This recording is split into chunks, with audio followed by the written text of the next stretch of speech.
शासन होश में आओ, होश में आओ, होश में आओ। रमन तुम्हारी तानाशाही नहीं चलेगी, नहीं चलेगी। होश में आओ, होश में आओ। जिंदाबाद, जिंदाबाद। जय किसान, जय जवान, जय किसान, जय जवान, जय किसान, जय जवान। जिंदाबाद, जिंदाबाद, किसान एकता, जिंदाबाद, किसान एकता, जिंदाबाद। लड़ेंगे, जीतेंगे, लड़ेंगे, जीतेंगे। उद्योग हटाओ, गाँव बचाओ, उद्योग हटाओ, गाँव बचाओ।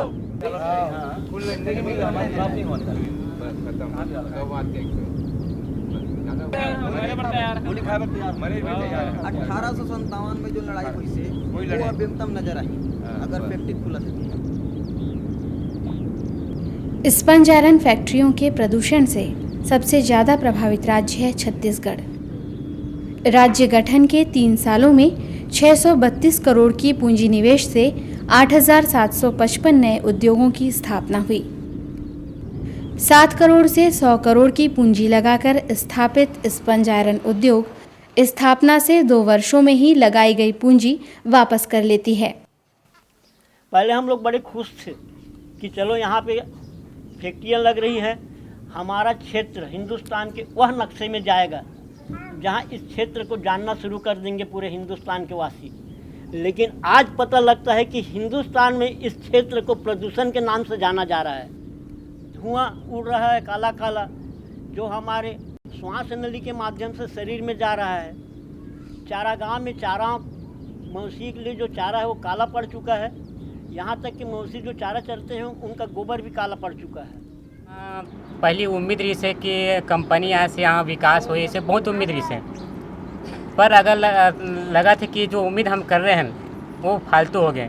काबर की जो भी प्लांट है वो अपन स्वार्थ के लिए गांव 2-4 आदमी अपन पक्ष में लेके पूरा गांव अपने पक्ष में समझते हैं। सभी प्रदूषण में त्रस्त हैं और आते ज़्यादा है जैसे चाहिए पानी पियत हन तेनों में, सांस लेवत हन तेनों में। हते खुजली अतकाई मतलब सूजी वूजी लगा रहे डॉक्टर वगैरह देख, फिर भी 1 दिन जाही 2 दिन फिर वही उबक के पूरा पीस करत है। हुआ मारे ये आँखी इतन कमजोर हो गई मोर।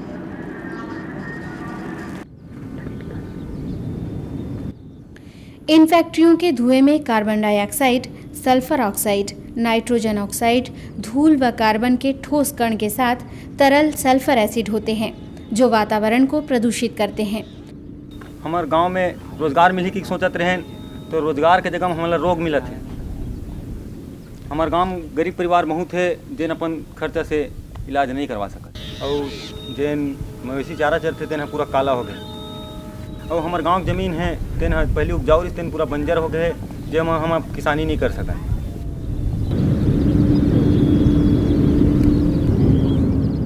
स्पंज आयरन फैक्ट्रियां उपयोग के लिए पानी खारून नदी में जगह जगह एनीकट बनाकर पाइपलाइनों द्वारा फैक्ट्रियों तक ले जाते हैं या फिर भूमिगत जल का उपयोग करते हैं।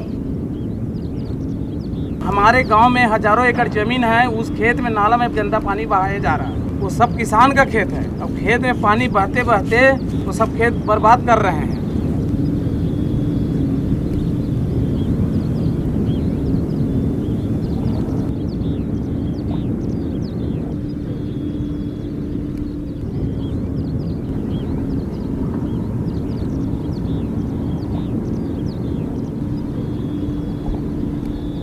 उपयोग के बाद बचा हुआ केमिकल युक्त गंदा पानी फैक्ट्रियों के पास के खेतों, तालाबों और नदी में छोड़ दिया जाता है, जिससे जल प्रदूषण हो रहा है, जो गांव वालों के निस्तारी का प्रमुख साधन है।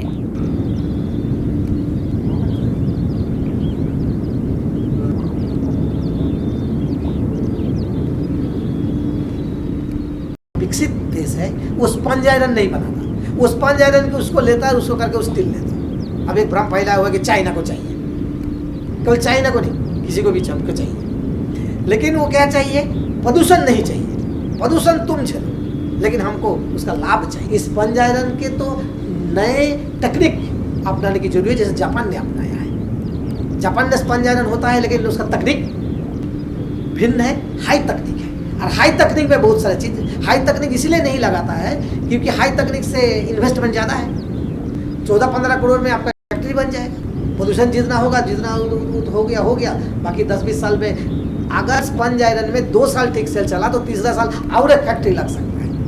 वो तालाब कटाई, तालाब के पानी लगे जानवर वगैरह पिया, अब वो मन पी भी नहीं सके, और पीते तब वही मतलब बीमार पड़ जाते वो। और वो तरफ से खदान है तो बरसात में आदमी मन मतलब शौचालय या नहाए वहाए पर जाए, वहाँ भी मतलब पीछे तरफ से पूरा एसिड पानी खोल देते, जेकर एस मतलब वो पानी भी पूरा खराब हो गए।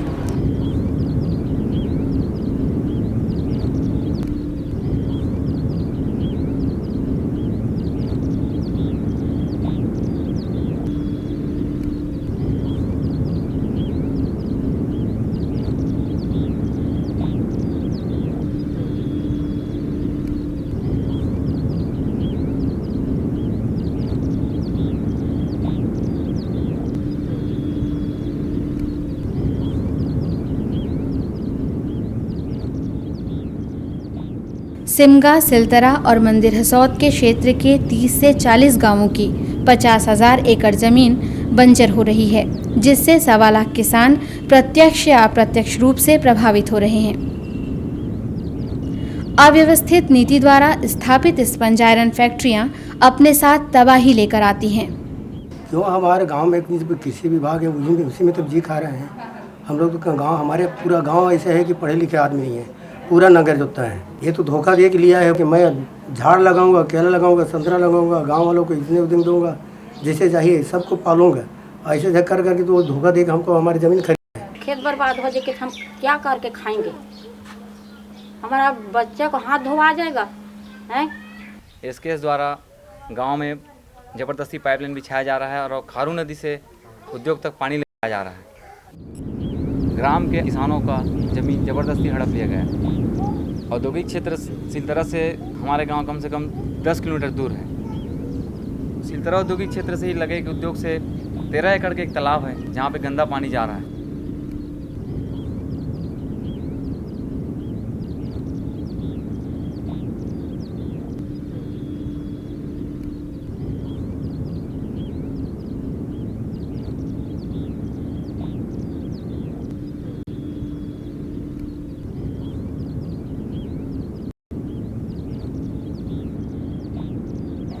चौरेंगा, जहां के लोग स्पंज आयरन फैक्ट्रियों का शुरू से ही विरोध कर रहे हैं। जब उनके खुद के गांव में ये फैक्ट्री स्थापित हुई तो लोग आंदोलन पर उतर आए और फैक्ट्री बंद करवाया, जो छत्तीसगढ़ के साथ पूरे देश के लिए एक उदाहरण है।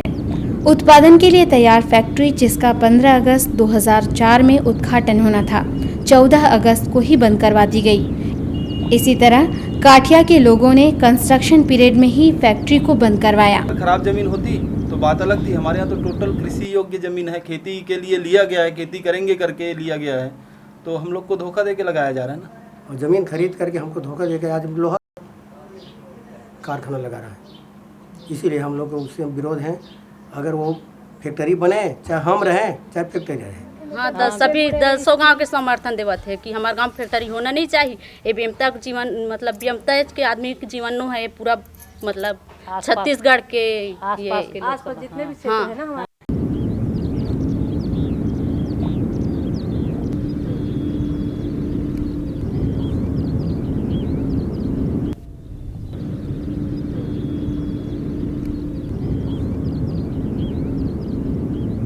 बिना चप्पल के जैसा ये चप्पल है तो हर समय चप्पल पहनना पड़ता है, नहीं तो घर में भी यही हालत रहता है। और ये सब कपड़ा वपड़ा में रहता है। ये क्या बिना चप्पल के अपन रूम भी जाएंगे तो रूम में काला काला है। ऐसा है, मतलब चप्पल रूम में भी अब पहनना पड़ रहा है, चप्पल पहनना पड़ रहा है। और पहले AKBN अपना जो जमीन उसको तो हम दे दिया। उसके बाद जो है आजू बाजू का ज़मीन ये क्या है, झाड़ लगाने के लिए काटा तार कर देता है। उसके बाद काटा तार करके 1-2 साल में उसको क्या है, अगर नहीं बोलते हैं हम लोग तो उसमें पर्दा मार देता है, नाम देता है। फैक्ट्री जाते हैं, फैक्ट्री में तो अंदर घुसने ही नहीं देता। बाहरी लोगों को प्राथमिकता देते हैं, स्थानीय लोगों को कोई प्राथमिकता नहीं। प्रदूषण तो फैल ही रहे हैं, साथ साथ जो उद्योग के अंदर जो काम करते हैं वो मजदूरों को भी कोई किसी प्रकार से सुरक्षा की कोई व्यवस्था नहीं। ये अविलंब प्रदूषण को फैक्ट्री खोले, हम तो बोलते हैं फैक्ट्री हर एक में खुले, स्थानीय लोगों को रोजगार मिले, लेकिन प्रदूषण रहित धूल धुआं ध्वनि 3 चीज़ों के प्रदूषण से इस चीज़ को मुक्त रखा जाए। जब तक के प्रदूषण में रोकथाम नहीं होगा तब तक के इस क्षेत्र के जीना दुभर हो जाएगा। फैक्ट्री वाले उद्योगपति ESP जरूर लगाए हैं, लेकिन ESP को अपने निर्धारित समय में दिन को चलाते हैं, रात को खोल देते हैं। सवाल ये बात का है कि हजारों मनुष्य फैक्ट्री के अंदर काम करते हैं, उनके लिए इन फैक्ट्री वाले प्रदूषण से बचने के लिए क्या उपाय किए हैं? जिस दिन पेपर में आया कि दुलदुला में कि स्पंज आयरन की फैक्ट्री लगने वाला है, कुछ 7-8 दिन के अंदर गांव वाले सड़क पर। ये जो आंदोलन की सिलसिला चला, ये छत्तीसगढ़ के किसानों की या नागरिक समाज की जागृति की लक्षण है। आज स्पंज आयरन को लेके शासन के पास कोई सही डाटा भी नहीं है। जे अभी विधानसभा में स्पंज आयरन के एक अलग आंकड़े देते हैं, तो कोई सटीक आंकड़ा भी इनके पास नहीं है। ये जो अभाव है, ये जो जानकारी की अभाव, ESP कितना लगे हैं कितना नहीं लगे हैं। ESP लगाने से जो कह रहे हैं कि पूरे औद्योगिक प्रदूषण समाप्त हो जाएगा, ये कुछ है ही नहीं। जरूर कार्बन कम होगा। इन चिमनियों से निकलता हुआ काला धुआं, और आप पूछते हो क्या हुआ? हलाल कर हमें यूं न छोड़ मेरे दोस्त, खुद तो जलिया बाग वाला कुआं। सभी उद्योग की चर्चा जैसे हमारे गांव में शुरू हुई, तो हम लोग ये मान के बैठे थे कि जब उद्योगपति हमारे पास आएगा NOC लेने के लिए, तो हम लोग को वही कह देंगे कि भाई हम यहाँ उद्योग नहीं लगने देंगे। लेकिन हुआ ये कि व्यक्तिगत तौर पे उद्योगपति से मिल करके एक NOC जैसी कागज, हालांकि वो NOC नहीं मानी जाती, और गांव वाले इस धोखे में रह गए कि अभी तक हमारे पास उद्योगपति आया नहीं है, उनका कोई आवेदन प्रतिवेदन कुछ हमारे पास उन्होंने मांग किया नहीं है। तो जब तक हमारे पास NOC के लिए मांग किया नहीं है, हमारे गाँव में उद्योग नहीं लगेगा। हम लोग ये मान के चले थे, लेकिन यहाँ काम शुरू हो गया। गाँव में लोग काफ़ी आकर्षित हो गए कि ये तो गलत है। जहाँ एक स्पंज आयरन यूनिट जो है कम से कम 3 लाख टन प्रति दिन की क्षमता वाली, ऐसा एक उद्योग लगाने का जो प्रयास हमारे गांव में किया जा रहा है, तो उस बारे में काफ़ी हमारे यहाँ आंदोलन चल रहा है। स्पंज आयरन का जो प्लांट का जो विरोध हमारे यहाँ न सिर्फ बेमता में बल्कि पूरे छत्तीसगढ़ में, जहाँ भी जनता यदि जागरूक है और थोड़ी शिक्षित है, तो वहाँ स्पंज आयरन यूनिट का हर जगह विरोध हो रहा है। इसका विरोध करने का मतलब यह है कि ये जो उद्योग कृषि पर आधारित जितना भी विकास की बात की जाए, वो आम लोगों के हित में होगा, हमारे प्रदेश के भी हित में होगा। मना स्थिति जो बना के हैं हमारे यहाँ जो भी बना कर रखें, तो हम लोग खेती को किसी आधार पर छोड़ना नहीं चाहते।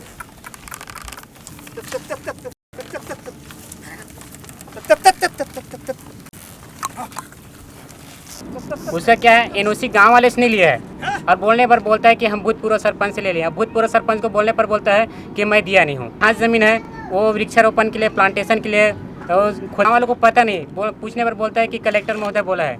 कलेक्टर महोदय के यहाँ गाँव वाले को आदेश नहीं है, और इतना ही निस्तारी का जगह, छोटा सा जगह है जिसमें गाँव वाले शौचालय के लिए उपयोग करते हैं। यहाँ आज जीवन अस्त व्यस्त हो गया है। 1857 में जो लड़ाई हुई थी वो बेमतम में जरा